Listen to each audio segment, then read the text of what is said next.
Loyalty redemption programme शिकलो. पहिले 3 महिने 10%, पुढचे 3 महिने 15%, त्याच्या पुढचे 3 महिने 20%, त्याच्यानंतर लाईफ लॉंग 25%. आणि हे 25% करत असताना मध्ये कुठंही त्यांनी जर केलं नाही, बिलिंग केलं नाही, तर तो परत पुन्हा फ्रॉम 10% चालू होणार. हे आपण शिकलो. पण समजा त्यांनी 300 PCVचं बिल केलं तर त्याचे टक्के कन्सिस्टंटली तसेच रिमेन राहणार. ओके, हे क्लिअर झालंय?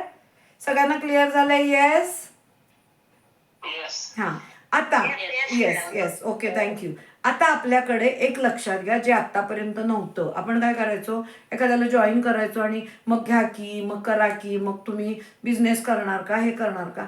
आणि त्यावेळी पण आपल्याला डोक्यात होतं की प्रत्येकजण बिझनेस करत नाही, काही जण फक्त सेल्फ युजर असतात. आता कंपनीनं काय केले, आपण ज्यांना जॉईन करतो त्याच्यामध्ये 2 प्रकार केले. एक असणार आहे तो कस्टमर असणार आहे आणि दुसरा जो बिझनेस करणार आहे तो ॲडवायझर असणार आहे. आता हा जो कस्टमर आहे तो काय करणार आहे, आपल्या इकडे जॉईन होणार आहे. आता मला सांगा, जो माणूस स्वतःचं वेट लॉस करायला येतोय कस्टमर म्हणून, तो काही त्याचं FSSI करणार आहे का? मग त्याचं फूड लायसन्स जरी नसलं तरी सुद्धा तो आपल्याकडे जॉईनिंग घेऊन तो लॉयल्टीचा हे घेऊ शकतो एक्सपिरियन्स. त्याला कशाचा एक्सपिरियन्स मिळणार आहे? लॉयल्टीचा त्याला खूप छान बेनिफिट मिळणार आहे, तो आपल्याकडे जॉईन झाला तर. पण मग तुम्हाला त्याचा काय फायदा होणार आहे? तो भले नुसता कस्टमर असू दे, तो ऑर्गनायझेशन क्रिएट करू शकणार नाही, तो प्रोडक्ट सेल करू शकणार नाही, बट त्याच्यामुळं जो व्हॉल्यूम होणार आहे, कमिशनेबल व्हॉल्यूम, तो तुमच्या ग्रुपमध्ये कन्सिडर केला जाणार आहे. चांगली गोष्ट आहे ना?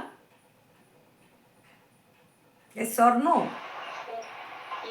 येस. म्हणजे कस्टमरची जी खरेदी आहे ती तुमच्या ग्रुप व्हॉल्यूममध्ये कन्सिडर केली जाणार आहे.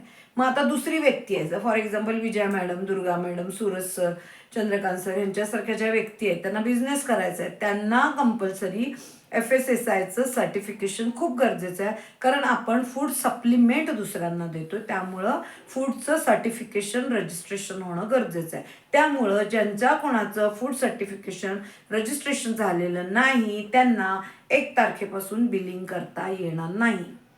आणि आपल्या बिझनेसचा पेआउट हा तुम्हाला कळलेला आहे, 5 प्रकारे मिळणार आहे.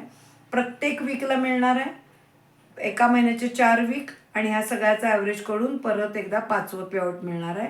मग जर समजा तुमच्या डाऊनला ऑर्गनायझेशनला काम चालू आहे आणि तुम्हाला त्याचं पण कमिशन मिळायला पाहिजे, त्याचं पण बोनस मिळायला पाहिजे, तर पहिल्या आठवड्यात तुमचं बिलिंग होणं कमीत कमी तुमचं 2000 PCVचं बिल होणं खूप गरजेचं आहे. त्याच्यासाठी बिलिंग करायचं आणि ऑर्गनायझेशनच्या केलेल्या कामाचं बेनिफिट त्यांना मिळून तुम्हाला मिळवायचं आहे, तर तुमचं FSSI सर्टिफिकेशन असणं खूप गरजेचं आहे. त्याच्यासाठी मी ॲडिशनल स्टेटमेंट केलं. आपल्याकडे वेळ कमी आहे, खूप जणांनी FSSIचं सर्टिफिकेशन केलेलं नाही, सो त्यांनी करून घेणं गरजेचं आहे.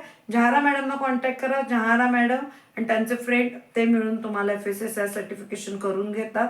त्याच्यानंतर ज्यांचं सर्टिफिकेशन नंबर आलेला आहे, रजिस्ट्रेशन नंबर, त्यांनी अजून वेबसाईटला जाऊन ते टाकलेलं नाही आहे, अपडेट केलेलं नाही आहे. सो तुम्ही ते अपडेट केल्याशिवाय, त्याला अप्रूव्ह मिळाल्याशिवाय तुमच्या ID वर ते रजिस्ट्रेशन दिसणार नाही.